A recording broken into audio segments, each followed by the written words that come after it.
સુરતના ધવલ પંડ્યા અને તેમના પત્ની મનાલિકાને વૈશ્વિક કોન્ફરન્સમાં જળ સંચય અંગે સન્માનનીય એવોર્ડ એનાયત કરાયો છે. ધવલ પંડ્યાને leading NGO in rain water હાર્વેસ્ટિંગની શ્રેણીમાં વોટર ટ્રાન્સવર્સાલિટી ગ્લોબલ એવોર્ડ 2024, જ્યારે મનાલિકા પંડ્યાને woman changemaker in water conservation award એનાયત કરાયો છે. Ministry of Jal Shakti, ministry of social justice, ministry of power, UNESCAP તથા ઇન્ડિયા વોટર ફાઉન્ડેશનના સંયુક્ત ઉપક્રમે આયોજિત વૈશ્વિક કોન્ફરન્સમાં વિશ્વસ્તરીય વોટર ટ્રાન્સવર્સાલિટી ગ્લોબલ એવોર્ડ 2024 કેન્દ્રીય જળશક્તિ રાજ્યમંત્રી ડોક્ટર રાજભૂષણ ચૌધરીના વરદ હસ્તે આપવામાં આવ્યો છે.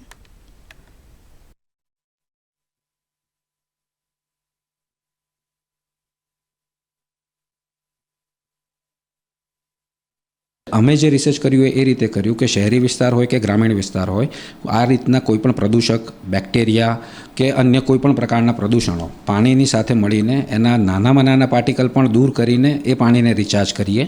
તો જેનાથી નીચે ભૂગર્ભમાં જે પાણી જાય તે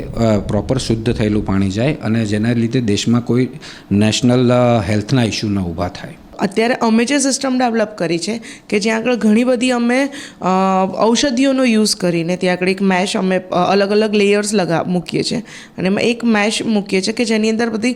ઔષધિઓનું કોટિંગ કરીને મૂકી રહ્યા છે કે જ્યાંથી જે બધું પાણી જાય છે એ આખું ફિલ્ટરેશન થઈને જાય છે કે જ્યાં આગળ જે પાણી તમે કહીએ તો આપણે કે પીવાલાયક સુધીનું પણ એ પાણી થઈને પછી એ પ્રોસેસમાં અંદર નીચે ઉતરે છે કે જેથી જે અશુદ્ધિ છે જે કોઈ પણ અંદર ના જઈ શકે.